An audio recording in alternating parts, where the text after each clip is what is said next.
खुलुमबाय रायजोफोर गिबि गिबियावनो गोजोन मोनाबिलिनि खुलुमनाय अननाय सिबिनायखौ नोंथांमोननिसिम बावहरग्रोबाय।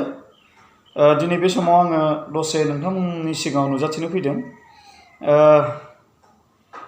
दिनै भेलेन्टाइन्स डे, नोंथांमोननिसिम हेपि भेलेन्टाइन्स डे बयनिसिमबो। आरो बे समाव आङो नोंथांमोननि थाखाय दोंसे माने जेबो गैयै मेथाइ, मिउजिकआ जेनेबा आं हारसिंनो दामनानै खननाय मेथाइ लानानै फैलायबाय। बेयो जाहैबाय दोंसे बार्थडेनि मेथाइ, जोनोम साननि मेथाइ।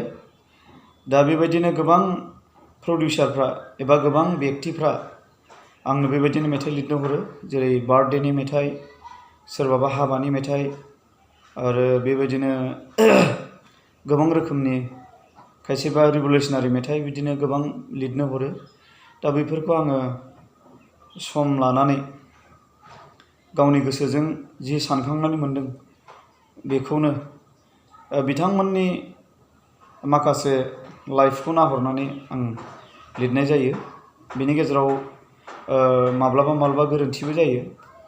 दा बे गोरोन्थिफोरखौ सुद्रायनो थाखाय आङो जाय बेक्तिफ्रा आंनो लिरनो थाखाय खावलायहरो बिथांमोननो आं लिरखांनानै सेन्ड खालामहरो। खायसे बिथांमोना कारेक्सन खालामनानै हरो। बेयो आंनि थाखाय जोबोद मोजां एबा गोजोनथावना। दा आङो दोंसे आंनि सासे बिराद मोजां लोगो, बिथांनि फिसाजोनि बार्थडे जानो थांगासिनो दङ। दा आङो बेवहाय मुं सुंफोरखौ आङो मख'नाय नङा। जेब्ला बार्थडेआ जागोन अब्ला नोंथांमोना already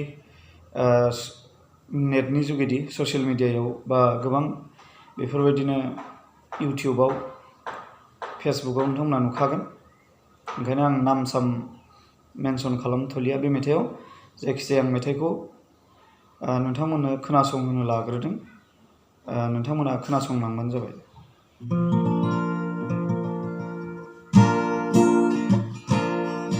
Happy birthday to you, happy birthday to you, happy birthday to you, happy birthday to you. 2022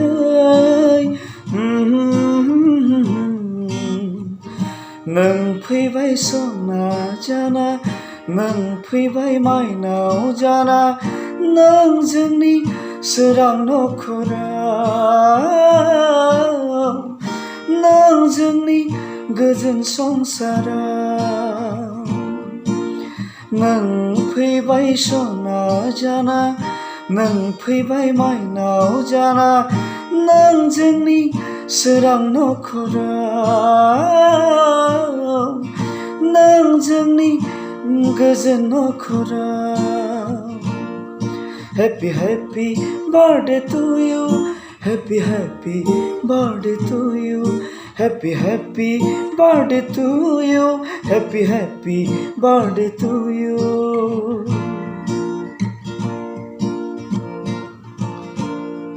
रानी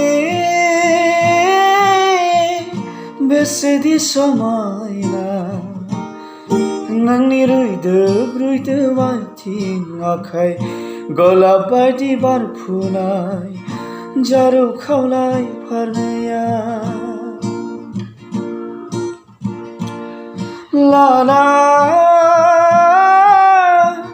दोनबाय जों नोंनि मुं, सुबुं समाजनि खान्थि बायदि गोसो गोरबोजों सायख'नानै अननाय लुफावनानै। Happy birthday to you, happy birthday to you, happy birthday to you, happy birthday to you.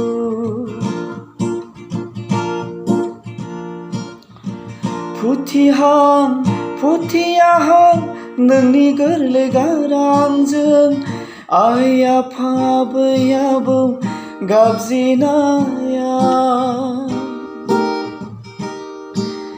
जों बिमा बिफानि गोरबोखौ आवलिहोयो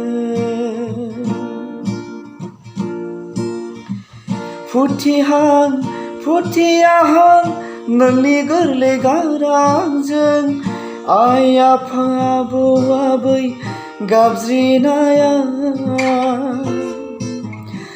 जों बिमा बिफानि गोरबोखौ आवलिहोयो मेगनाव खुसिनि दैमु निज्रा बोहैहोयो गोसोआव हायाव दोनगोन ना अख्राङाव दोनगोननि साननाय लाबोयो गोसोआव हायाव दोनगोन ना अख्राङाव दोनगोननि साननाय लाबोयो Happy happy birthday to you Happy happy birthday to you Happy happy birthday to you Happy happy birthday to you दिनैनि बार्थडेनि मेथाइआ बेनोमोन रायजोफोर आं बेवहाय जाय जायगाफ्राव बिनि डाटाफ्रा दङ बेवहाय होननानै लाला होननानै गालांदों मानो होननानै बुङोब्ला बार्थडेआ फैयाखै जागोनसो नालाय ओंखायनो आङो थोंजोङै बेयाव मेनसन खालामनो आं सानाखिसै जेब्ला आङो बेखौ रेकर्ड खालामखांनायनि उनावहाय जेब्ला बिनि शुटिं जागोन शुटिं जाखांनायनि उनावहाय गासिखौबो नोंथांमोना अलरेडि खोनाखागोन दा एसे उसुबिदाबो जायो जायनि सिगाङाव जुदि नाम साम डाटाफोरखौ मेनसन खालामनानै जुदि हगारोब्ला एसे उसुबिदाबो जायो बे बानायगिरि बिथाङा बो जेनेबा एसे आसस' मोननायबो थानो हागौ बा आंबो उसुबिदा मोनखायो जायनि सिगाङाव बाथ्राखौ फोसावनो नाथाय बबेबाफ्रा फोसावजायो नाथाय बबेबाफ्रा साननैसो बिदि लाखिथ'नांगौ जायो आरो बेनिखायनो बेखौ आङो बिदि लाखिथ'नानै दोनथ'नाय जाबाय रायजोफोर गाज्रि मोननो नाङा बारा गोबाव नङा बियो आरो 1 दाननि उनावनो बे मेथाइखौ नोंथांमोना नुगोन सिगाङावबो आङो बेबायदिनो गोबां बार्थडेनि मेथाइफोर बिदिनो लिरखांबाय दा बार्थडेनि मेथाइ लिरनायफ्राव खायसे अडिअ महर होनो हायो खायसे अडिअ महर होनो हाया दा नैबेयो जाहैबाय फुरा अडिअनि खाथार आरो बियो ओंखायनो आं बेखौ लानानै फैदों आरो बेजों लोगोसेनो आङो दोंसे गोदान टिउन बानायगासिनो दङ टिउना जायाखै बे जाहैबाय जोंहा आंनिनो बिदा BKWCनि चिफ आदा मिनिसार बसुमतारीनि लिरनाय ससियेल मेथाइमोन दोंसे बेखौ टिउन बानायगासिनो दङ दा बे टिउन जायोब्ला बे साननैसोआवनो आरो बे रेकर्ड जागोन बेखौबो नोंथांमोननो आङो खोनासंहोनो सेस्था खालामगोन गाबोन समफोरनि उनाव दायो दिनै आं बेखिनियावनो आंनि भिडिअखौ दोनथ'नाय जाबाय मेथाइखौ खोनासंनानै जानाय जायैखौ नोंथांमोनानो सायख'गोन एबा नोंथांमोनानो आसि थुगोन होननानै आं आसा खालामबाय जोबथारनायाव खनसे खुलुमनायजों बयनिसिमबो गोजोन हामलायनानै एबा गोजोन हास्थायनानै दिनैनि भिडिअखौ आं एसेयावनो फोजोबनाय जाबाय गोजोन्थों